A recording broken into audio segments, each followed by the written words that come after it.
We acknowledge and we celebrate the first Australians on whose traditional lands we meet, and we pay our respects to the elders of the Ngunnawal people, past and present. Colleagues, friends, ladies and gentlemen, welcome to the National Security College here at the Crawford School, here at the Australian National University. And a particular welcome to our colleagues and collaborators in this evening's event from the Strategic and Defence Studies Centre in the Coral Bell School, also at ANU. I'm also especially pleased to welcome some of our distinguished guests, notably the ambassadors of the Philippines and Norway, and senior diplomatic representatives from the missions of Vietnam, the United States, Indonesia, France and Singapore. I think that's an indication of the global importance of the security issues that we're here to discuss tonight. Now, for those of you who don't know me, my name is Rory Medcalf. I'm the head of the National Security College. It was my privilege to be recently appointed as the second head of the college after Michael L'Estrange, our founding head. The discussion that we will shortly have is about the security challenges in the South China Sea, and this is in part a reflection of the evolving mission of this college. It's not only a training institution for the Australian national security community, and many of you are familiar with that training and some of our alumni are here tonight, but it's also a platform, in my view, for a better standard of policy debate and policy understanding right across the spectrum of security issues here in Australia. And we can't avoid the reality that the South China Sea is ultimately an Australian national security issue, as well as a challenge for so many other countries. Now, this is for multiple reasons. Australia's security ultimately depends on a rules-based regional order, and any damage to that order through coercion or risk-taking or unilateral assertiveness by any country, as we've seen in these contested waters in recent years, equates with damage to our interests. Secondly, Australia's vital lifelines and trade routes to and from our top 3 trading partners, from China, Japan and South Korea, run through those waters. Third, the tensions in the South China Sea are testing American resolve, American credibility and diplomatic dexterity. And America is Australia's ally, and therefore these are tests for us too. Fourth, as the region comes to terms with how to incorporate a powerful China and its legitimate interests, the way that China behaves when its interests brush up against those of smaller powers provides a test case for us all to watch very, very closely. And fifth, if tensions in these waters were to escalate into conflict, Australia would not be able to pretend that it's not our business. It will affect our interests no matter what. So this evening's discussion is enormously timely. Now, just last week, not far from here, the South China Sea made global headlines when the commander of the US Pacific Fleet, Admiral Harry Harris, warned of the perils around China's so-called Great Wall of Sand. That is, of course, the rapid program of island building, including potential military infrastructure that is changing facts in the water and building a new status quo in the waters that China contests with the Philippines and Vietnam. Now, it's a pity, in my view, that the negotiation of a code of conduct to manage the tensions and the disputes seems to be proceeding with rather less haste than the work of those very efficient Chinese bulldozer drivers and dredge operators. Now, the Admiral's speech could perhaps have been more delicately worded, but in my view, his point was a reasonable one and not an intrinsically dangerous or escalatory one, as some observers have been quoted as describing it. A similar point has previously been alluded to by Assistant Secretary of State Danny Russell and is now being repeated, perhaps more diplomatically, by Defence Secretary Ash Carter on his timely visit to the region. The island building is a new kind of provocation to which no country yet has a credible response. So tonight's event, as I've said, is timely. And my predecessor at the college and his team had, I think, very good prescience and judgment in commissioning the research project on which tonight's event is based. It's, after all, in a sense, a book launch for an excellent collection of chapters, and I should, at this point, show the book, an excellent collection of chapters by some leading experts in the field, looking at political, legal and regional security perspectives on the South China Sea dispute. I recommend the book, of course, published by Routledge, but also its predecessor occasional paper, published by the National Security College, which I believe you can obtain for a rather reduced price than an important academic tome. Now, shortly we're going to hear brief presentations from the editors of the book, Dr. Leszek Brzezinski and Professor Chris Roberts, and I congratulate the editors on this achievement, as well as from one of the contributors, Associate Professor Brendan Taylor, the head of the Strategic and Defence Studies Centre. Their areas of focus will include the perspectives of Vietnam and the Philippines, countries whose views must be counted as strongly held, just as those of China are. I should also give apologies at this point for those of you who've come here under false pretences, because my colleague Professor Michael Wesley, head of the Coral Bell School, and another of the book's contributing authors is unable to join us this evening, but we'll have opportunities to engage with him on these issues at a later date.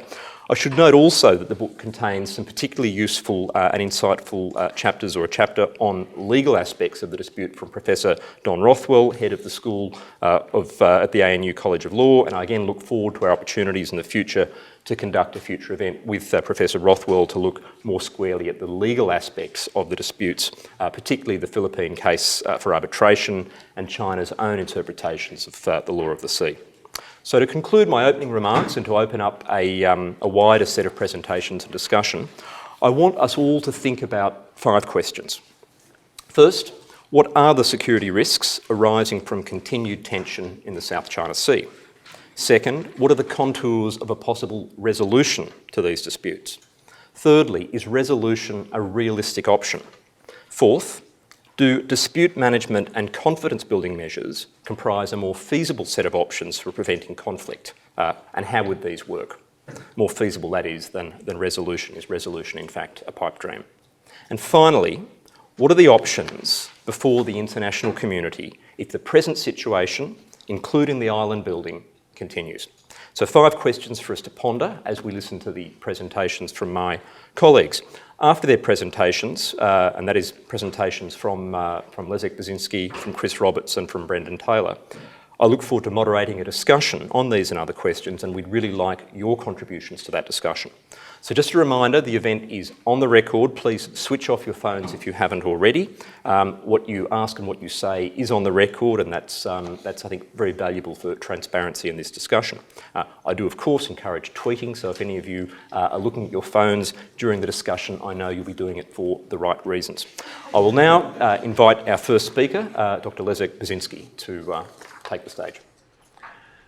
Well, I'm very pleased to see so many turn up at this book launch. I've sketched out a few ideas that I want to present to you today in the very limited time I have available. First is why this project was launched and what we were concerned about when we approached the previous director and asked him for support, which he very kindly gave. Why the South China Sea?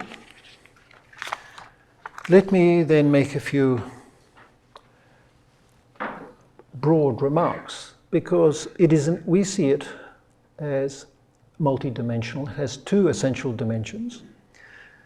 The first is that it is a matter of legality. There's a legal issue involved for the ASEAN claimants, Vietnam, the Philippines in particular, less so Malaysia and Indonesia. Indonesia doesn't consider itself a claimant, less so Brunei, because they seek to have their claims supported and confirmed by international law and UNCLOS. The other part of the story is China, whose legal claim is of very dubious value and bases its claim upon the so-called 9-dash line, which doesn't meet legal criteria, and historical rights. And we have a tension between these views. One is, or approaches, one invokes contemporary international law and UNCLOS, which China has agreed to support, and the other is based largely, but not entirely, upon so-called historical rights, a very dubious 9-dash line. And so we have a China that is raising or resorting to what I call the power of insistence in order to have its claim accepted by others. And why go to such lengths? What is China doing? I've looked at this issue for many decades, since it blew up for ASEAN in 1988, when there was a clash between Vietnam and China, and ASEAN became worried about this issue. We see consistency in China's approach, and we wonder why. Why go to the lengths of reclaiming these reefs, building possible airfields upon them, and so forth? Because this is an area of potential strategic rivalry between China, the US, and China, Japan. I would hesitate, and certainly will not use the word crisis. There are some observers of the South China Sea who talk in terms of an imminent crisis, potential war, and so forth. All that I regard as rather fanciful. And what I mean by strategic rivalry, the word strategic is a very hackneyed term. It's often bandied about without explanation. And what I mean is that there is a contest for positional rivalry over rivals or potential rivals using the South China Sea. And there are two such areas in East Asia. One is the Korean Peninsula, and the second is the South China Sea. Taiwan drops out of the area, but I see linkages here. As regards the South China Sea, dominance over the area would give China control of the trade routes and would possibly deny what the United States seeks to protect in that area, which is freedom of navigation. Dominance over the area would also allow China's Navy egress into the Taiwan Straits to meet or to counter an American effort to protect Taiwan in the event of conflict with the mainland, and would also allow the Chinese Navy access to the Malacca Straits and to protect China's oil lifeline. Now, if you look at China's maritime geography, you look at it from the point of view of the Navy, there are a few points where China's Navy can have access to the external sea, the wider ocean. Not from the north, because that is where Japan is building up its Navy, a dangerous place. Not in the center, because you have Taiwan there, which is linked to the US, only the south remains. You look at it from the naval perspective. And given what the Chinese have said about the importance of protecting their oil lifeline, the SLOCs, the South China Sea becomes an important area in order to preserve access to the open sea for these purposes. There's a connection with Japan again. It involves Japan, not just the US. We cannot cast this issue entirely in terms of Sino-US rivalry, because dominance over this area would give China a way of squeezing Japan. When you link the Sengaku Dayu dispute and the rivalry between Japan and China with the South China Sea, you can understand how Japan looks at the issue and why Japan is indeed concerned. Now, in the book, we looked at China's claim,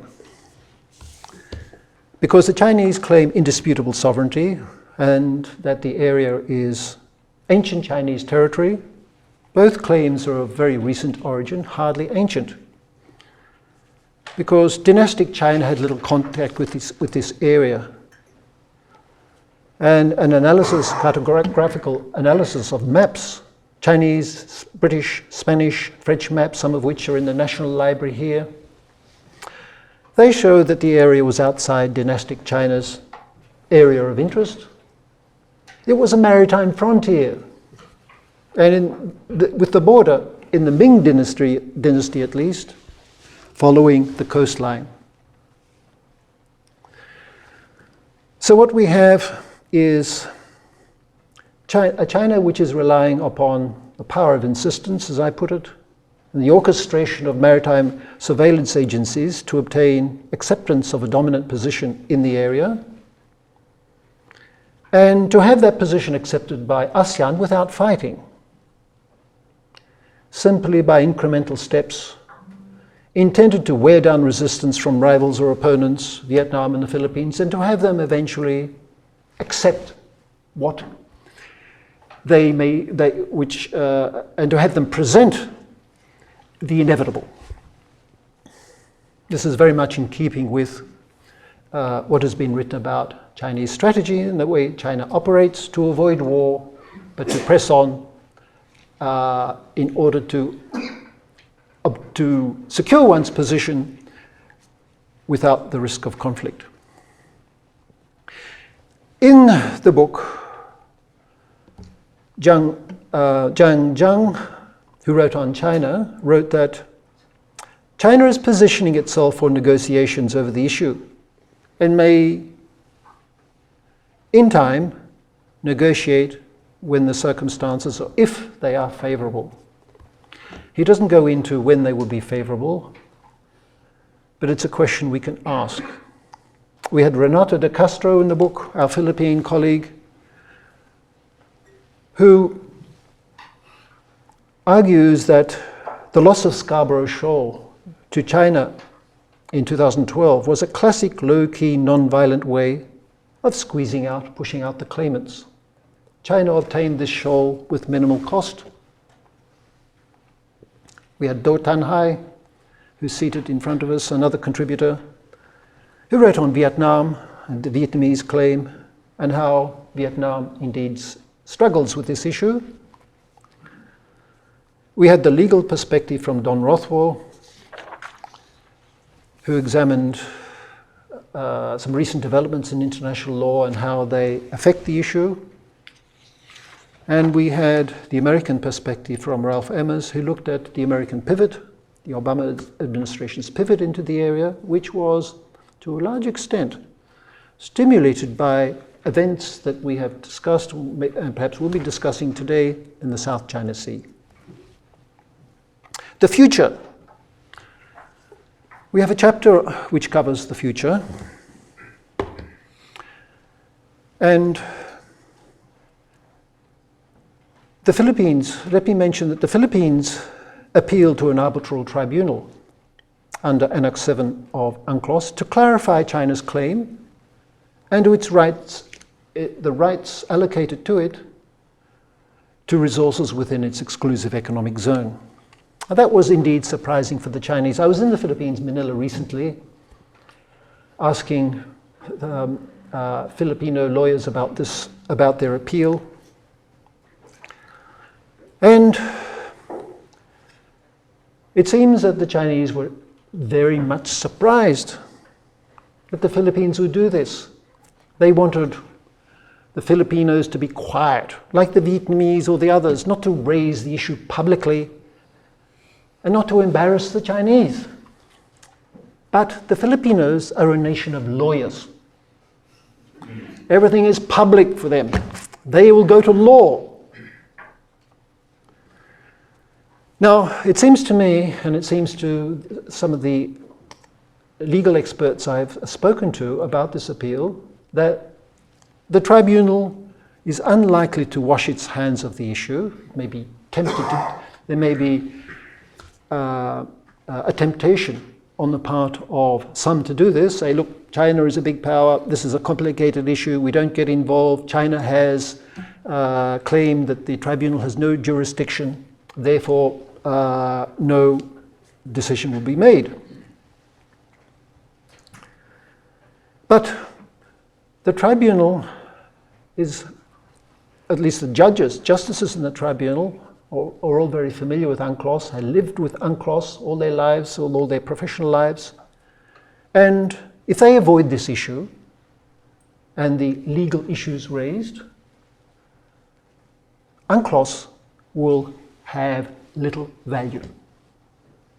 So it seems to me, and seems to others who've looked at this issue, that the tribunal will have to examine and and will have to avoid the temptation to skirt around the issue, will have to examine Philippine rights to the exclusive economic zone. And those rights have been guaranteed, assured by UNCLOS. And that is where the trouble is with China. It may avoid the issue of the 9-dash line, which is also part of the Philippine appeal, because China has not presented documents supporting that issue. But it cannot avoid the issue of Philippine rights in the exclusive economic zone. China may accept the ruling and work towards a legal settlement and bring its position in line with law. That is the best case scenario that China in the future may do that. Because it will ultimately benefit from law as a major trading power, and as its economic interests and investments abroad become vulnerable to disruption, it will be in China's interests to reach to law protection. However, perhaps it's too logical for politics in China. China may not forge an internal consensus which is extremely difficult in that kind of political situation, may not be forthcoming over this issue. And it may ignore the ruling. It may slide into legally unsustainable positions as it becomes more assertive in trade, intellectual property protection, as well as maritime disputes. That's the worst case scenario. If that happens, then I think China's actions and China's assertiveness will stimulate the formation of coalitions, security relationships involving the aggrieved ASEAN claimants, not just the United States, but Japan as well. And on the outside, India. It will bring together various combinations involving external powers, regional claimants, and part claimants, as I would put Indonesia in that area. In that worst case scenario, regional security would be the worst for it. And at that point, I will stop. Thank you very much. Good evening.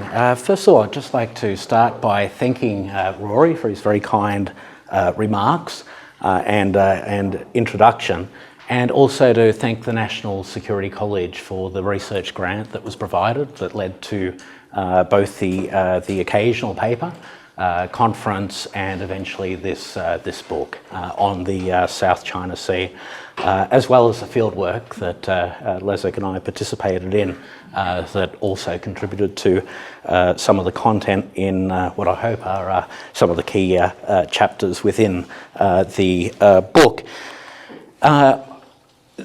Today I'm just going to, I guess, give a bit of an overview of some of the key developments without going into too much detail, and then some focus on the regional implications, a little bit about the perceptions that we have come across in the region about these developments, and some brief remarks about the implications. Just in terms of the importance of the South China Sea, for those of you that are less familiar, depending on what figures you look at, up to 50% of global trade travels through the sea lanes of communication. Up to 50% of hydrocarbons also travel through this. So there are key issues, not just about the centre of the South China Sea being open to shipping, etc., but also some of the straits, such as Malacca Straits, Lombok Straits, and Sunda Straits. It actually represents 25% of South China Sea's protein needs. That's through fishing. That's 10% of the world's protein requirements. So it's quite a key resource in terms of food. Hydrocarbons, well, I'll leave you to look at the book, but there are a very diverse array of estimates, and some of the highest estimates, perhaps unsurprisingly, come from Chinese institutes, which may also play into skewed perceptions about the importance of the region on certain fronts. We've also seen a little bit of increased analysis about the importance of the area as a marine environment, reefs, shoals, etc., and the recent sort of land reclamation that was mentioned earlier being undermining some of that. You can see here a rough picture of, for example, the unilaterally imposed fishing ban each year by China. And just a list of some of the other recent developments, which I won't go into detail with each of them individually. But last year, we did see some disconcerting events concerning the oil rig, deep sea oil rig 981 by China. And we saw fairly large, or relatively very large protests within Vietnam, leading to the deaths of some Chinese citizens. And this is a little bit of a taste, I think, of the level of nationalism that is under the surface and is often an underestimated component of a number of the claimants. And I would put the three top in terms of the risk of nationalism affecting policy being in China, Vietnam, and also the Philippines. From the Chinese perspective, going into Beijing, I guess 2 years ago now, and also in looking at public statements and scholarly analysis, etc. There is the argument within Beijing that they themselves are responding to provocations, statements or submissions under UNCLOS, etc., dating back to 2008 or 2009. The US Secretary of State at the comments at one of the ASEAN Regional Forum meetings as being an example of internationalization, which is something that China really wants to resist. And I guess at another level, which is not infrequent, the statement that China has indisputable sovereignty. If it's indisputable, there is no dispute, so therefore it can do anything it likes because it is actually its own backyard. So this becomes a somewhat circular argument in discussions, say, for example, that Leszek and I held in the South China Sea. So we used to hear the word creeping assertiveness. Perhaps we can say a kind of attempt, perhaps misguided if we look at things in terms of international law, a more strict interpretation of international law, and what judges, etc., in, say, the Permanent Court of Arbitration would actually see through as a strategy. But we do see the attempt to exercise effective control over these and other shoals and reefs.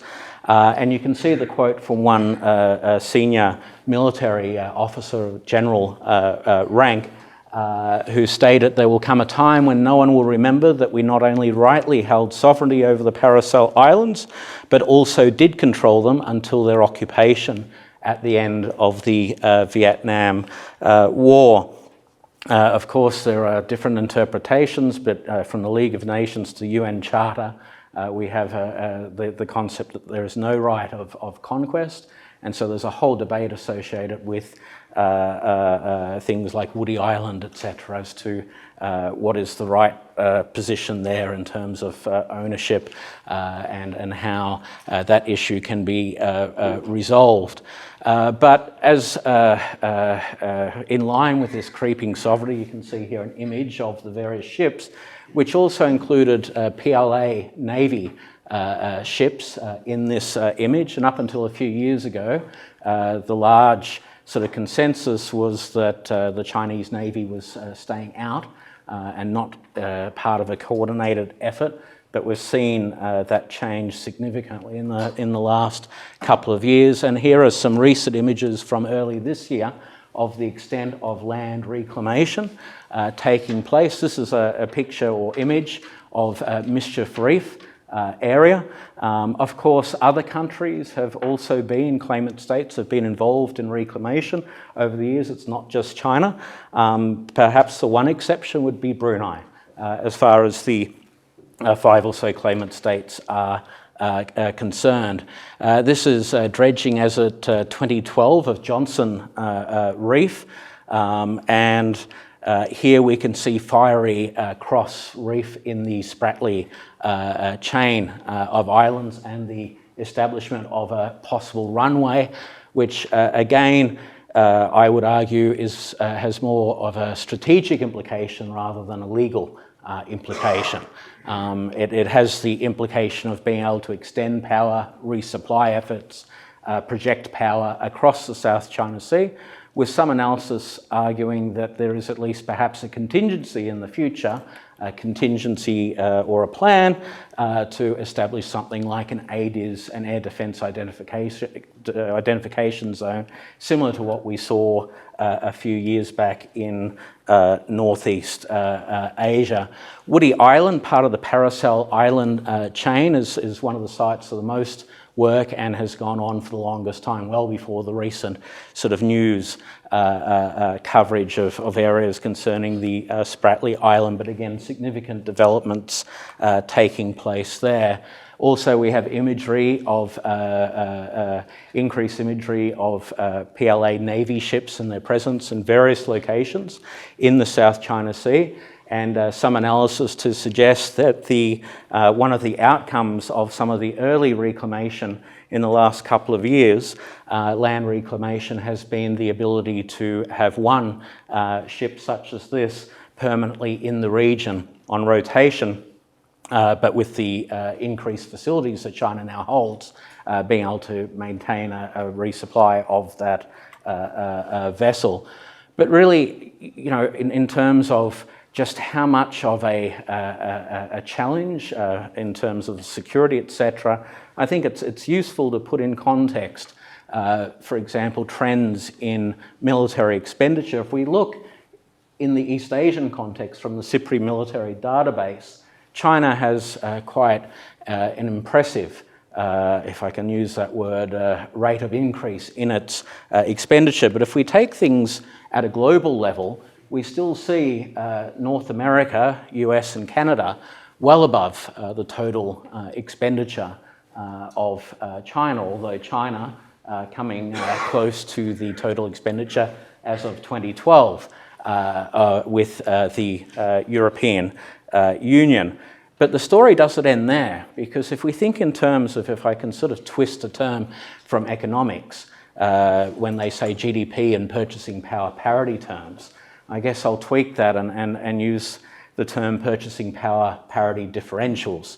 So we're not comparing, you know, oranges with oranges. What China can achieve with its budget in terms of funding personnel, in terms of manufacturing military equipment, in terms of designing new technology, is a completely different, pardon the reference, kettle of fish to say what the US can do with 4 times or whatever the money. So I think there needs to be some further considered discussion. Of course, transparency an issue there, but just in terms of some of the achievements that China is making. For example, last year 50 naval ships are said to have been commissioned. Possible second aircraft carrier by 2018. We have armed Coast Guard ships being produced on an unprecedented scale, up to 10,000 tonnage in size, and statements such as by Admiral Locklear. Now, just in my last couple of slides here, I guess it's important to think about China's aim and what it could be seeking to achieve. Leszek has talked in part about that. I think if we look at the stationing of Chinese assets, what's taking place, the whole picture, it does at least point to some disconcerting contingencies that agencies within Beijing, if not the party itself, are at least keeping in mind for use under certain circumstances, and I'll come to that in a moment. However, this is not without costs, and recent behaviour are not without costs. We see Vietnam, for example, entering into a contract and has received already part of its order for 6 fast attack Kilo-class submarines from Russia, and other countries increasing their expenditure, not to a point of an arms race, but nonetheless seeking to increase the level of deterrence against future action from China, and perhaps to deter such actions in the future. Perhaps countries are seeking a little bit more strategic diversity, reassessing their partnerships. We saw in the last couple of weeks an enhanced comprehensive partnership between Australia and Vietnam entered into, which had more than a dozen references to UNCLOS, South China Sea, regional security, etc. So we can see what is very much on the minds of countries as they seek to forge stronger relations, and I would find it hard to imagine that recent events do not tie in, and certainly the specific reference to South China Sea indicates that. One general mentioned to me in Vietnam that as far as relations or a shift in relations to be warmer with or closer with India is concerned, Vietnam started, if anything, 10 years too late, but they're seeking to make up for lost time. Now, we see a statement by Japan's Prime Minister standing next to the Filipino President saying we stand shoulder to shoulder. The interests, effectively stating the interests of the two countries, the Philippines and Japan, are the same, and this links to earlier comments tonight as well.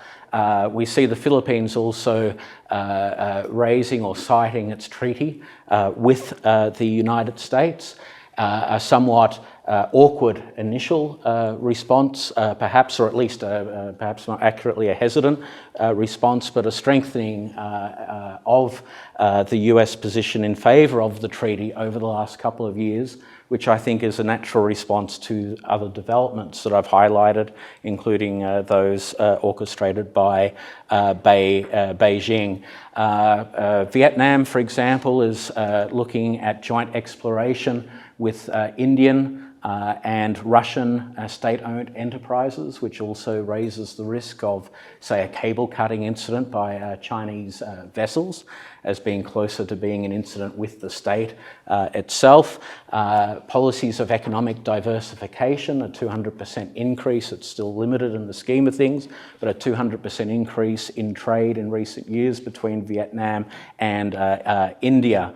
Meanwhile, on the other side, we may have some countries that are bandwagoning. In 2010, the Chinese ambassador to Brunei stated that the two countries were negotiating a sort of a MOU on joint exploration. There was nothing stated for the next couple of years until it was announced in the last year or two. And so this also links to what we have seen as a fragmentation of what was some earlier unity and collective statements and declarations in the 1990s, and the pursuit of a code of conduct that led to a compromise position on the 2002 Declaration on Conduct of the Parties in the South China Sea.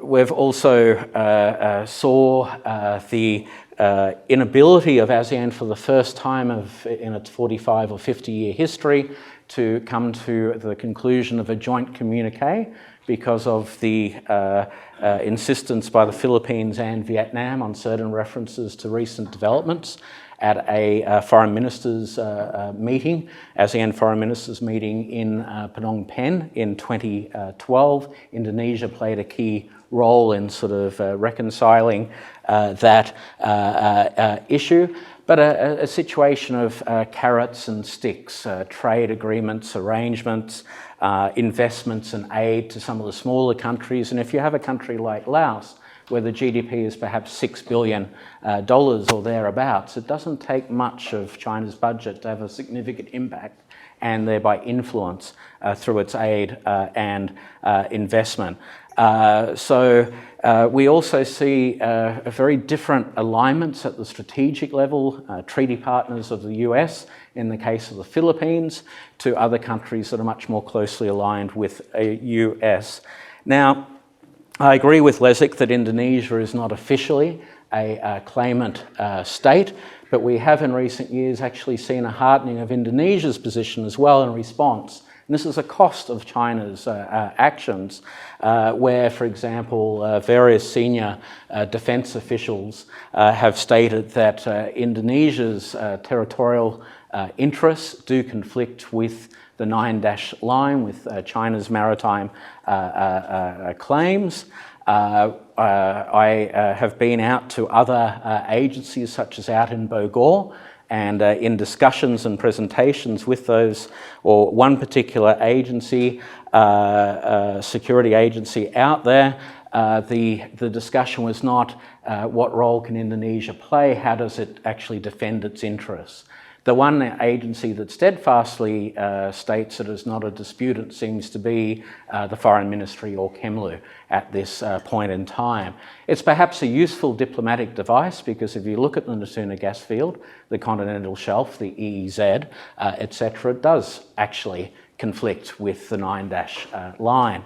But by being a neutral, honest broker as such, perhaps Indonesia has been able to play more of a role than it might otherwise have had. And so there's an important debate to be had there as to what path and direction Indonesia should take in the future.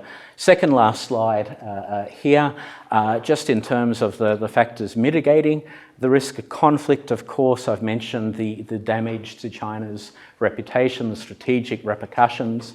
Of course, China is not independent of the global economy.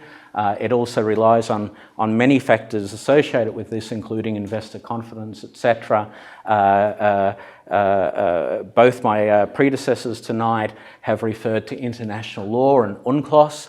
If a country is exceptionless with regard to its legal obligations as a signatory state to UNCLOS, how does one trust with regard to its obligations under WTO or other areas? So this also has ramifications for assessments of risk on a much more comprehensive basis.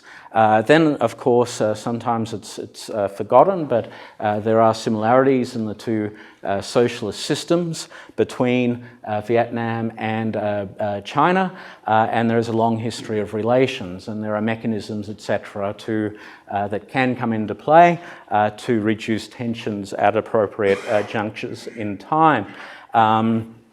The other issue is perhaps more recent assessments by Beijing itself of the counterbalancing that we're seeing within the region. And then there is also the cost from a Chinese perspective of, say, greater third-party involvement, whether that's, say, in a diplomatic level by Australia and perhaps through that enhanced comprehensive partnership, or other developments that we've already had noted with regard to Japan and the United States. So for my final, sorry, this is actually second last slide.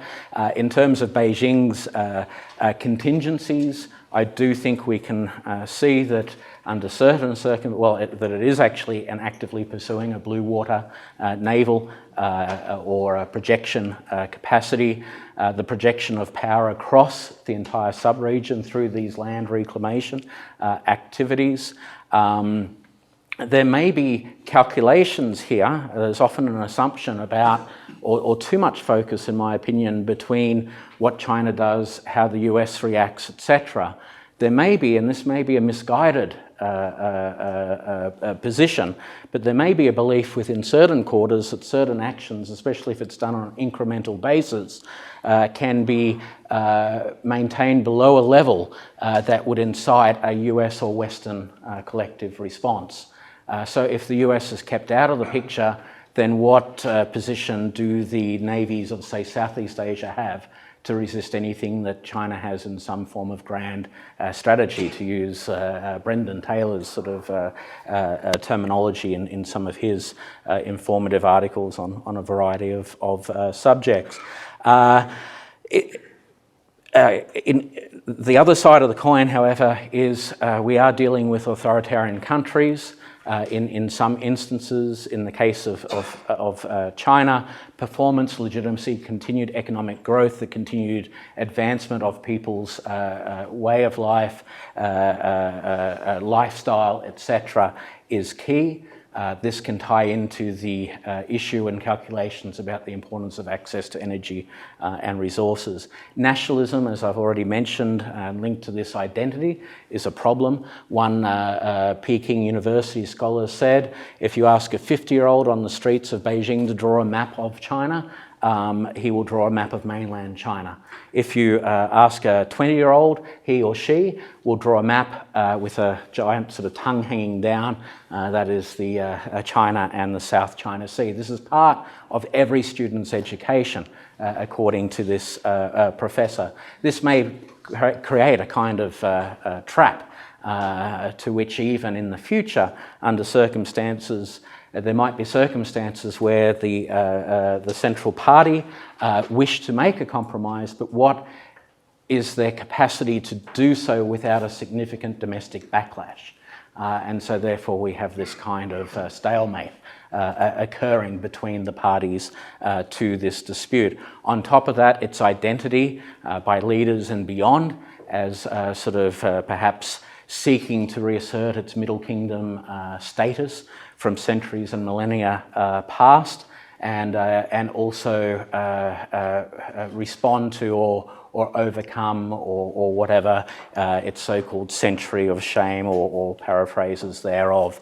So final slide here. I think it's safe to say we will continue to see regional disunity. In fact, I think as someone who primarily specialises in ASEAN, the outlook in the political and security spheres of cooperation for ASEAN is increasingly dire, given the political and strategic nexus between economic relationships and also strategic relationships. And this is not separate from issues of whether you are authoritarian or democratic, either, with some exceptions.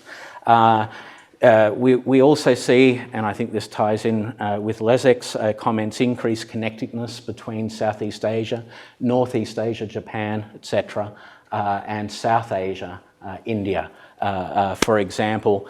And so this connectedness also ties into the greater risk of great power involvement. Indeed, perhaps the South China Sea can be seen as a kind of proxy, perhaps for reasons that it is seen as being lower risk, which may in fact end up being the opposite, but as a proxy for some of the strategic rivalry and easier to play out, again a misassessment, than say in other parts. Societal stresses, desertification, environmental degradation, corruption, etc., will also play into the predictability of China's behaviour, its planning. Even within China, some people conceded the idea or the concern that certain aspects are reactionary, although I think overall we're seeing very coordinated activity between Coast Guard, military, etc. And certainly, I do also re-emphasise earlier comments about South China Sea being a test for future Chinese behaviour as a great power. And so this is something that is of particular importance to Australia, to see how responsible it is and how it reacts. And some of the statements I, and Leszek as well, heard in Beijing were very disconcerting in this regard. And for Australia itself, I do worry that we see not just what's happening in the South China Sea, but issues with Japan, etc. And yet, last financial year, 36.7% of our exports went to China. My colleague Andrew Carr just wrote to me today and also highlighted that 50.1% of Australia's total exports are minerals and fuel, such as hydrocarbons, etc. And I think there's an important debate to be had in maybe reassessing some of the presumptions of the Australian economic model and the sustainability of our current pathway or trajectory, given that what will remain for the future is the fact that the US is our key security ally, and how does this sit, or how will this sit, if we have a situation in the future where perhaps for the world, to have a slightly alarmist tone here, comes closer to some formal level, potentially, of peak global GDP, but certainly if not that, increased resource scarcity and competition over resources and increased pressure over economic development, both in the developed and developing worlds. If we think about global climate change and other issues and bring that all into the picture, we've actually got a very challenging few decades or next century ahead. So hopefully that might provoke some questions for later on. Thank you very much. Thanks very much, Rory, for the opportunity to co-host this evening's event, and also congratulations on your appointment as head of the NSC. After being friends from afar over many years, it's really just so exciting to have you here and to be working together. And it's also a privilege to be able to share the podium with two such long-standing friends, Chris and Leszek, on their very special evening tonight. I think that Chris and Leszek have really done a wonderful job really highlighting just how assertive Chinese behaviour has become over the past half decade or more in the South China Sea. I think few, if any, in the room would dispute that proposition. I think often less acknowledged, however, is just how much more assertive Australian thinking and approaches to the South China Sea has also become in recent times. It's just over 2 years ago, on a night like this, in fact, and just down the road at the ANU, that the then Foreign Minister, Bob Carr, gave a speech in which he reiterated that it was Australia's position not to take sides in the South China Sea disputes, and where he outlined a number of options in which the claimants might productively move towards managing their differences. Today, when officials refer to the management of the South China Sea disputes, it's much more in terms of deterring China, of opposing and resisting Chinese coercion. And this is matched by a policy and public debate that's also become much more hard-edged in terms of how Canberra should be approaching the South China Sea. Now, part of the reason for this is, of course, that we've had a change of government, a couple of changes of government during that period. And let's be clear, as Leszek and Chris have said, part of this is also a product of the fact that Chinese behaviour has become more assertive during this period. But what worries me, though, is that this really quite significant shift to the approach that Australia is taking is based upon three underlying assumptions, each of which I think is quite questionable and which haven't been subjected to sufficient scrutiny. And the first of those assumptions is that Australia has an active interest in the South China Sea because of our economic dependence. This is an argument that's been made tonight because of the fact, or the supposed fact, that 60% of our trade passes through this body of water. Now, to be fair to everyone who's used this statement tonight, or the statistic, it's one that's used very frequently, and I'm honestly not sure exactly where the figure comes from. But I do know, however, that it's actually very hard to make these sorts of estimates. And by my own estimates, the 60% figure is actually rather suspect. And I make this rather bold assertion for a number of reasons. I think if you look at where Australian shipping to Japan goes, most of that generally goes east of the Philippines and thereby is well clear of either of the China Seas. If you look at our shipping that goes to the north of China and to Korea, that will generally go through the East China Sea rather than the South China Sea. And it's really only our trade to southern China, Hong Kong and Vietnam, that most of that does pass through the South China Sea. And that, of course, includes the very significant LNG traffic from northwest Australia to China. Well, taken together, that certainly sounds to me like a lot less than 60% of Australia's trade. And just as importantly, if you consider China's considerable dependence upon the energy trade in particular, it's hard for me at least to conceive of a situation in which Beijing would see benefit in actively seeking to obstruct the passage of that shipping. A second assumption driving the shift in Australian thinking on the South China Sea relates to the evolving balance of military power in this part of the world. Now, according to this line of reasoning, Chinese actions in the South China Sea are undermining the capacity of the United States to project power across this body of water. Because Australia has long had an interest in maintaining a favourable balance of power in Asia, the assumption here is that we stand the best chance of doing this by banding together with the US allies and partners with a view to checking China's growing power and influence in the South China Sea. Again, I think this is a somewhat questionable assumption.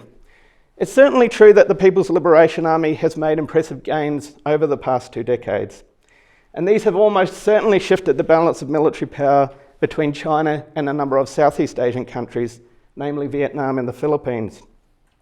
Yet I also think it's important not to overestimate what these gains have meant in terms of the larger US-China military balance. And I commend to you here a recent article that's been published by my SDSC colleagues Paul Dibb and John Lee. In this article entitled "Why China Will Not Become the Dominant Power in Asia," Paul and John estimate that China is currently approximately 20 years behind the US in high technology weapons. They point out, correctly in my view, that the PLA is a force without any modern combat experience, including experience in the complexities of anti-submarine warfare operations. And even as China does play catch-up, it's important also to point out that the US, despite its own considerable financial pressures of recent years, is a military that's not standing still, as it continues to invest in technological game changers that could actually shift the US-China military balance further in America's favour in the future. Now, against that backdrop, and looking at this from a purely Australian perspective, should we be banding ever closer together with like-minded countries as an additional way of ensuring against any shift to a less favourable regional balance of power? Not necessarily in my own view. It's worth making the point here that China's strategic coercion impacts very differently upon countries across the Asia-Pacific, and that most of these countries have very different motivations and interests at stake than we do. This fact alone makes highly coordinated approaches to Chinese strategic coercion very difficult to achieve. Japan and the Philippines, for instance, see Chinese strategic coercion more through the relatively narrow lens of their respective territorial disputes with Beijing. As Nick Bisley from La Trobe University and I have recently argued in a paper on the East China Sea, when responding to Chinese strategic coercion, it is critical for Australia to be careful not to be drawn prematurely into others' disputes, particularly in relation to issues or episodes where our own interests are not clearly at stake. Last but not least, a third questionable assumption underpinning Australia's shifting approach suggests that Beijing's actions in the South China Sea reflect a carefully calibrated grand strategy to establish a Southeast Asian sphere of influence, and which is a strategy which is ultimately designed to evict the United States from the broader Asia-Pacific, or the Indo-Pacific, a term that Rory has been closely associated with. Now, this is a very complex subject, of course, and there are some in the audience, and including my very dear friend and colleague, Professor Richard Rigby, who really has taught me everything that I know about China, who are much better placed to comment on this particular subject than I am. And it may well be the case that Xi Jinping does have in his top drawer some grand plan locked away. But even if he does, I would argue that the gap between the conception and the execution of any grand strategy is a substantial one. One need only ask the Obama administration or the US, for instance, which has been doing really serious grand strategy now for many decades, but which is struggling at present, I would argue, to implement what I think is quite a neatly conceived rebalancing strategy, or pivot, as some prefer to call it, in the highly diverse and difficult Asia-Pacific region. So I don't think we should assume for a moment that China will find this task any less challenging. Indeed, China's greatest challenges in executing any grand strategy could well come from within. Some of you will have no doubt seen Linda Jakobsen's excellent work on this subject, where she argues that Chinese coercion in the South China Sea is a product of what she calls fractured authority. She's talking there about some of the domestic problems which drive China's South China Sea policies and which allow a myriad of maritime actors to push their own agendas. Many of you will have also seen a very controversial recent article by the respected China scholar David Shambar, in which he argues that significant political change in China could happen sooner rather than later, and that the endgame of Chinese communist rule in China is already underway. Now, in the final analysis, I think many would argue that these arguments go too far, And in raising them here, my aim is not to suggest that we simply all sit on our hands and wait for the morning where we wake up and find that China has disintegrated. Hope is never a good basis for any strategy, and I'm not sure that any of us, or many of us, certainly would hope for such an outcome in any case. Instead, these arguments that are put forward by the likes of Jakobsen and Chambard do remind us of the importance of continuing to develop a much better understanding of the type of China that we are trying to influence, if that is the path that we choose to go down. For a strong China will almost certainly react very differently to the same stimuli than a weak and fragmented one. As we contemplate these questions and the other assumptions underpinning the really quite significant shift that I believe has taken place in Australia's approach to the South China Sea, Leszek and Chris's new book provide a perfect place to start. Thanks very much. Questions or comments, please, on any aspect of what we've spoken about this evening. I'll take one up there and maybe one other one in reserve. We'll start with you and we'll go to the next, please, and introduce yourself if you don't mind. My name's Will. I'm from the NSC. I was interested in Chris Roberts' point about the role of Indonesia and how it might act as like a mediator or a claimant in its own right. What do you think the role of middle powers might be in the region in terms of seeking out their own bilateral, even arrangements to this crisis, opposed to just looking to China and the US to sort it out? Thanks. We'll take one more before, just so that you get a chance to have your say, everybody. One more question or comment from the group. You've come here with all the answers already. Okay. Look, I might just add one to that mix as well, and that is, it's really probably a question for Brendan, because I think I appreciated your analysis, I guess, of the Chinese perspective. I didn't hear from you what you think a reasonable or alternative set of strategies from China might be. What do you think is the best possible approach the region can hope for from China? I'd like you to think about that one while Chris answers the first question. Here you go. Thank you.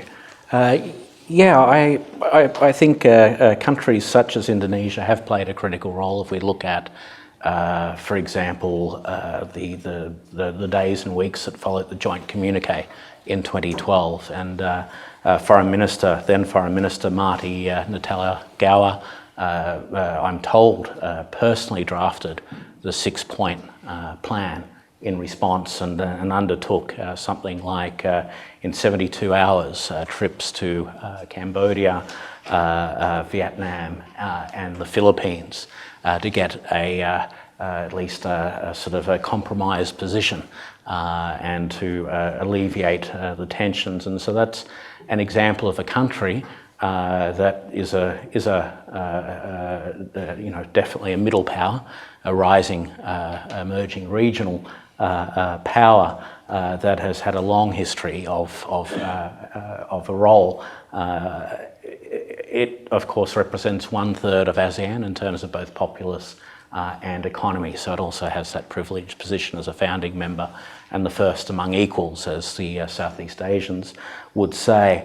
But nonetheless, combined efforts of other middle powers, including Australia, perhaps this enhanced comprehensive partnership with Vietnam also sends important signals, together with many other activities and statements that Australia can make and be active in, including exercises, etc., in the South China Sea that will affect the overall cost-benefits analysis by China.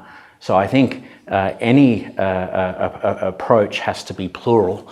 It has to be, multi-level, multi-dimensional, legal, diplomatic, maybe a few sticks and carrots, comprehensive, through multilateral institutions, through as many countries as possible, all sending as much as is feasible a common united signal that sort of exceptionalist behaviour, breaches of UNCLOS, etc., is not something that's going to be tolerated and will have real and tangible costs for Beijing.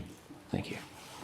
Thanks. And Brendan, my question about China's perspective, yes. and maybe going also to the point about, is the current Chinese pattern of behaviour something that the region should accept? And what are some alternative Chinese patterns of behaviour that we could reasonably expect? Yes, no, absolutely, Rory, and thanks for that question. And thanks also for not throwing me out of the room, because I know there's probably a lot that I said that you wouldn't agree with, but we've agreed in friendly terms over many years, which is... Yes. But I think, your question is a very good one, and the way I'd react to that would be by... the first thing I'd say is that I see China as very, very much a reactive power, or there are elements of reaction in its approach to things. And I think it's the sort of power that the harder it gets pushed, the harder it pushes back. It's not the only power to do that, but by virtue of its sheer size, I think when it does push back, the ramifications of that are often more significant. And I think what we see, and I think Chris highlighted this very well in his remarks about land reclamation, that we see a situation at the moment where, China is guilty of a lot of the things it's doing in the region, but it's not the only guilty party in the region. I think that we do see elements of action-reaction going on and elements of an emerging security dilemma. So, it's easy for me to say sitting behind an academic desk, but what I would prefer to see would be a little bit of easing off and just for us to see what happens for a while. And I do think that we do have time on our side. I think that yes, I think that some of the discussions at the moment, certainly about these military outposts that China has established in the South China Sea. I concede that over time they could become very significant strategically and militarily, but I think at the moment that's not the case. I think we do have some time to see how the situation evolves. I think as Leszek's presentation highlighted beautifully, this is a strategic question. It's one that I think is going to play out not over the longer term, but certainly over a medium term. And if we do ease off and see that there is no change in Chinese behaviour, then I'll concede that you're right, and the next. That's a good question. Is that what is the time frame? And I don't have a good answer for that. But certainly trying to get away from this action-reaction dynamic that I think is actually intensifying at the moment, and that some countries in the region are actually looking to see that intensify. I think we're going to have another conversation about this. We'll reconvene hopefully in the not too distant future. Leszek, a question for you, unless there's another question from the audience perhaps. We'll take one from the back and then we'll take yours, George. We'll take both. I haven't seen your hand up, Richard, but I know it's there. We'll take three. One. Please introduce yourself, please. I'm sorry. My name is Len North from NSC. I'm also a student here. And first of all, thank you very much for the very interesting public lecture. My question being, how Japan influenced the current South China Sea situation, given that Japan holds strong interest in the dispute? And do you think that any approach Japan takes will influence Austria's position over the dispute, given the increasing strategic tie between the two countries? Thanks, we'll take that. And then Richard Rigby and then George Brennan. Richard. Okay, yeah, Richard Rigby, Australian. There are two observations that are sometimes made, and I'd just like to see what anybody in the panel, how they react to this. And they're not necessarily my observations, so I'm trying very hard not to look like I'm being a panda as well. So, but these are observations that are not mine, but I'm aware of them through my reading. One is that China actually controls considerably less of what it claims as compared to any of the other claimants. China's got big claims, but actually it's not actually controlling very, very much at all. And this is one reason for heightened activism, and that activism is further heightened by the existence of UNCLOS itself, where there's a necessity to prove that you are actually in effective control and so on and so forth. And perhaps they read back from the lack of activity over vis-a-vis the Diallo Senkakus as well, and think, well, we better not be making that mistake. We've got to show that we're doing something we're being serious about it. So that's two things that are said. I'm just doing something. The other, does anybody in the book say anything about Taiwan? Because Taiwan is obviously relative.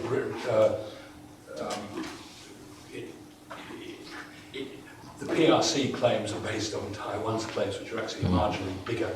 When I was recently in Taipei, we were sent personally by the president to go and sort of look at the exhibition that had been put on, presenting those claims. They're 12-line or 9-line, because they see that Chinese communists as having given a bit too much to the Vietnamese. Taiwan still actually does hold a considerable bit of territory there, and it continues to replenish it militarily. How does that fit in? Thanks. So one question on Japan, a series of comments and questions from Richard, and George, will take yours as well, and then I think we might have room for one more. I want to give the panellists a smorgasbord of questions that they can pick and choose from. So, George. Mine builds a little on Richard's, which is the Chinese would like this take on it, the complexity of Chinese internal dynamics. We've been talking about China as a monolithic thing, which we all understand it isn't. And of course the Chinese would be happy to see Taiwan fill up with that in that context. There's China is far more of a land power than a maritime power, and its internal dynamics are complex. It has a nasty set of things all around its borders. So I'm interested in how people think that might play out, and as a related part of that, and you can chime in on this one, Rory, how India's interest in the Chinese-Indian relationship might throw into the mix as this plays out. You've muddied the waters for us beautifully there, George. They seem far too crystal clear to me. Ashley Townsend from the Lowy Institute, I saw you had your hand up earlier and put it down again, but I'm going to put you on the spot. I think you had a comment or question as well. Thanks, Rory, and not actually formally part of the Lowy Institute anymore, but Rory and I are working on a project on Chinese strategy in the region and maritime security. I just came back from a research trip where a couple of these issues came up. There's a very strong sense, as you all know, that China's restraint for 20 years has been abused by the other claimants in the region, and I got this from everyone I spoke to in China.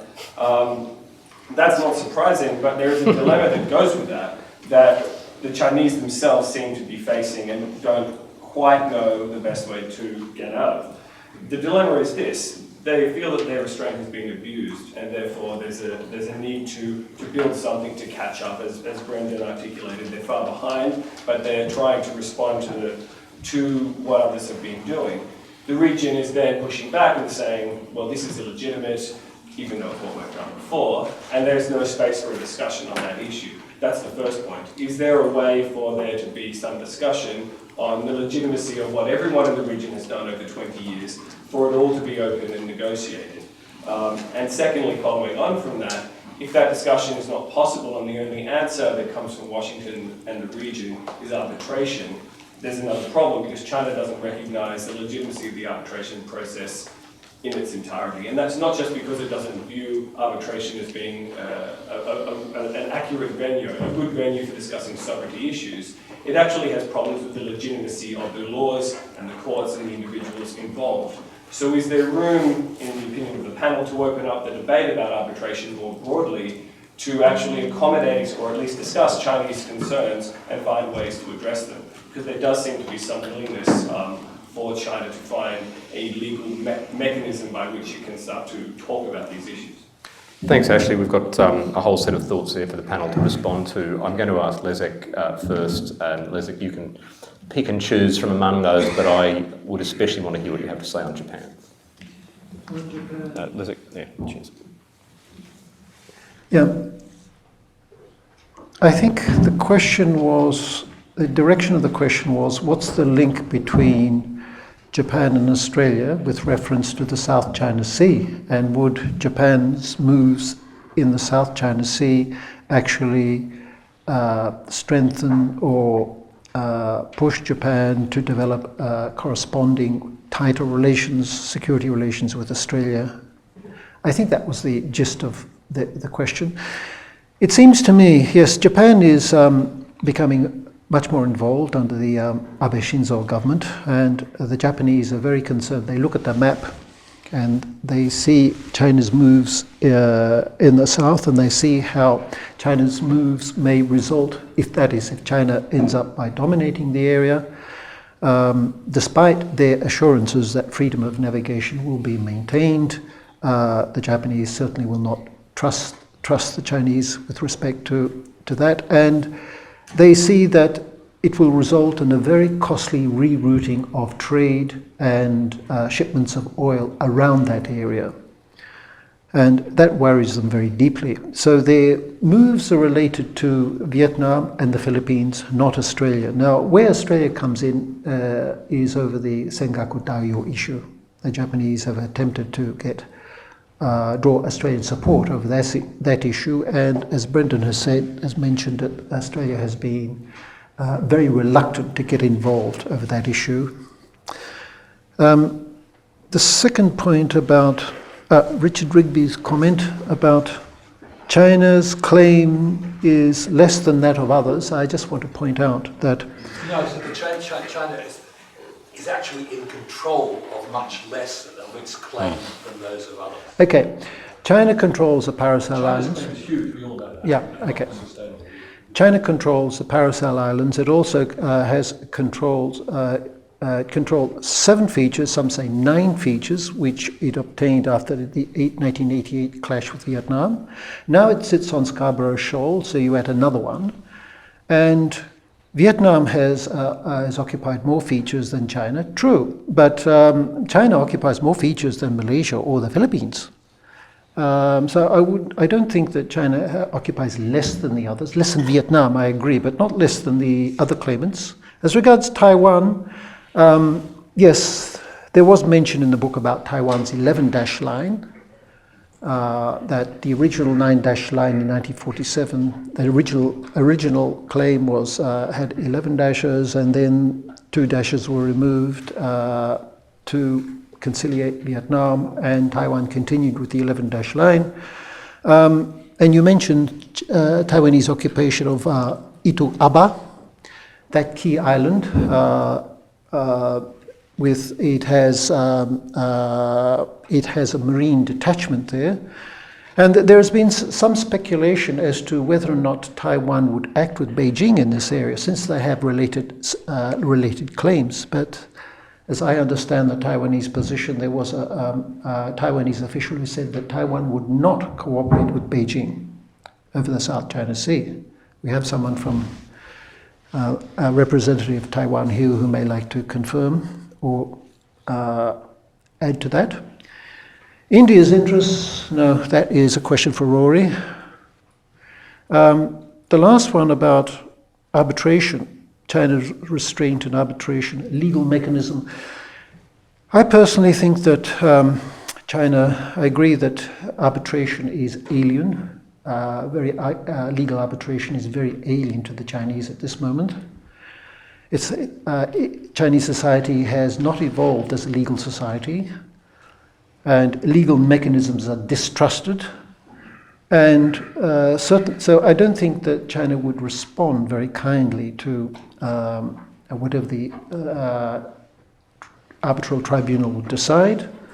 So my own inclination is that China will, at least in the short term, ignore the decision and perhaps lay the ground for some future acceptance. But the immediate reaction would be to ignore the arbitral tribunal, and I can't see, on that basis, I can't see how any legal mechanism could be established to work with the Chinese. They insist that history should be taken into account. I've spoken to some Chinese scholars about this, about their conception of law, that law should change, international law should accommodate, and UNCLOS should accommodate Chinese historical claims. And law should not stay still, it should change. In which case, if it changes with every rising power's demands, if you change it now, does it mean that next 10 years down the track you change it again according to new demands raised by China? The law has to be more stable than that. And they're demanding changes to international law to accommodate the rise, and yet many of the aspects of law that they want to see changed, they accepted previously. UNCLOS they signed on the line, and they ratified UNCLOS in 2006 and 1995. And now, as they become more powerful, they seek changes because they feel that they should receive due respect from, and that should be accorded by international law. So their understanding of law is considerably different from ours, and because it's meant to reflect power relations, and that would result in considerable instability.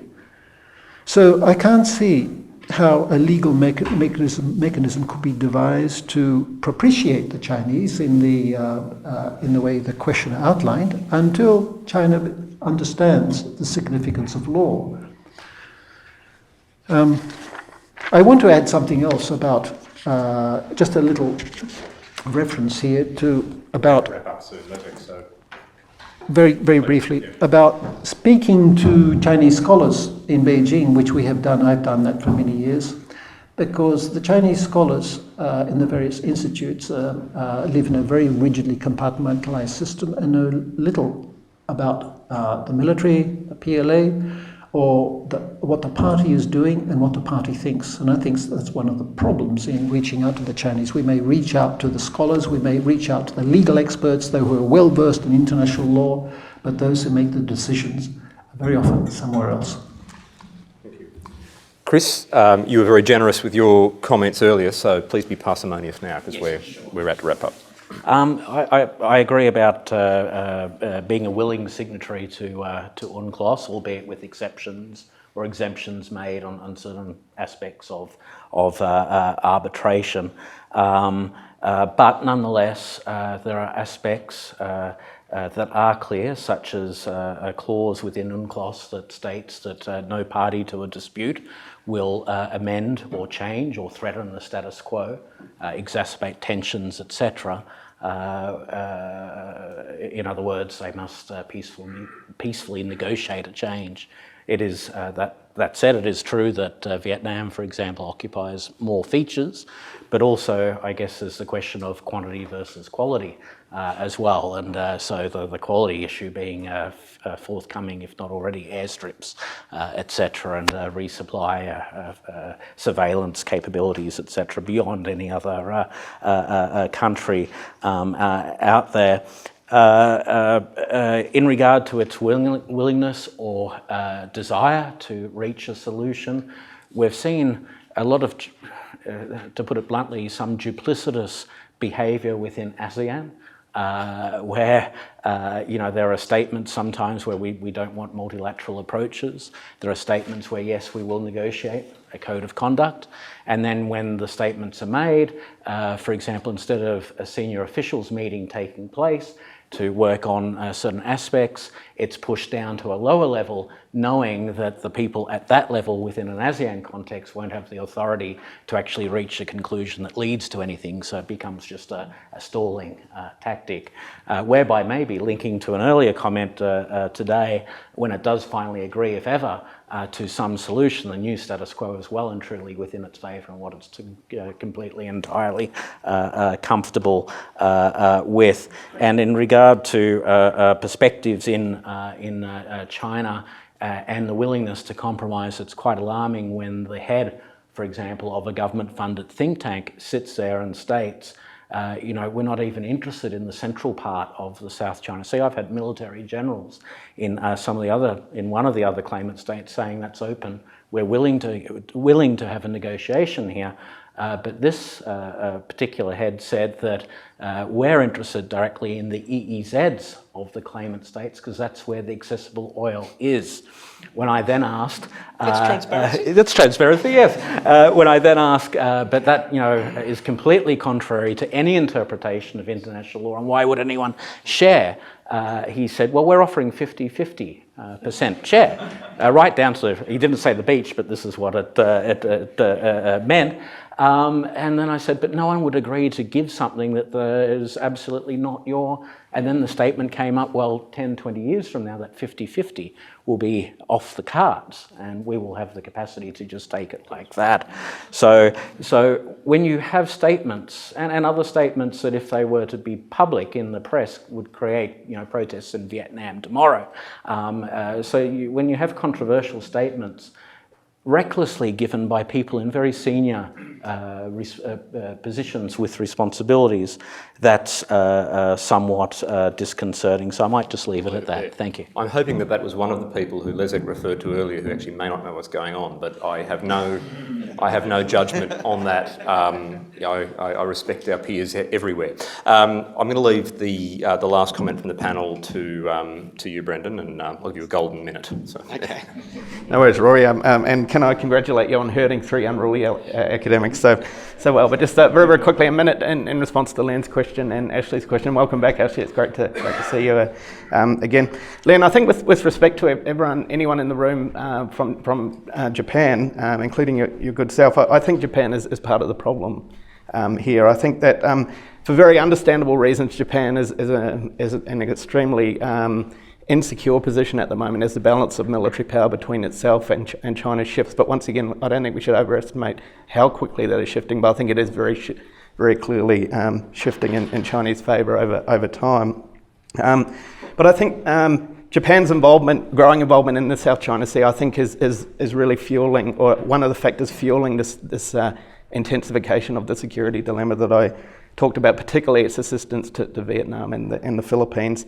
I think a little further away in the East China Sea, I think also Japan's refusal to take its own dispute with China over the Senkaku Diaoyu Islands to arbitration, I think is letting China off the hook in the South China Sea. So I think if Japan were to give a bit of ground there, which I think is unlikely, I think we could potentially see some movement. I think your point on Australia is a very good one. I think we are seeing the potential for Japanese behaviour in the South China Sea to influence Australian behaviour, to see a degree of imitation on Australia's side. There have been some very respected analysts in this town talking about the possibility of Australia making its defence engagement more meaningful by providing more assistance, particularly in the form of patrol vessels to Vietnam and the Philippines, for instance. I'm not sure, and Chris would be more of an authority of this than I would, but I'm not sure that's something that would be wholly welcomed across Southeast Asia, and it may in fact complicate our efforts to engage with that particular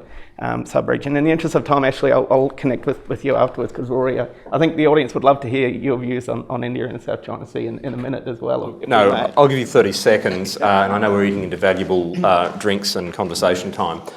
Look, on India, but on external stakeholders generally, if I can call them that, I mean, we can argue about the numbers later about whose trade goes through the waters and how much of it and so forth, but I think there's no question that the South China Sea is globally significant as a key energy and trade lifeline for a whole lot of countries. In that sense, it's not only about India or Japan or countries that are not, Southeast Asian countries or claimant countries. In my mind, the South China Sea is a global challenge. It is a global problem. The fact that we now live in an interconnected Indo-Pacific region, and the South China Sea in a way is at the very heart of the Indo-Pacific, means that this problem is going to remain everyone's problem, including our European friends for that matter, who of course have very large stakes in the trade going through those waters. So I'm going to end on that very ambiguous note, I guess. I'm also going to say that the college will continue to convene both discussions and publications on this and related issues. We certainly are not home to one point of view, as you've heard tonight. We're very pleased to host a diversity of views, but I think what's important is we put this debate a little bit more squarely on the table. In Australia, it's not an issue that can be brushed aside. It's not an issue that can be overlooked, given all of our other security concerns. So thank you to my colleagues on the panel. Congratulations again to the authors of the book, and one last time for the record, for the camera, here is the book. There is also an occasional paper published by this college. I invite you all to join us for drinks and conversation. I also want to thank my colleagues, particularly Martin Blazek, our communications and events organiser, for putting this event together, and Andrew Carr from the Strategic and Defence Studies Centre. We look forward to seeing you again here at the National Security College very soon. Congratulations and thank you. Well done. Thank you. Cheers, Blazek.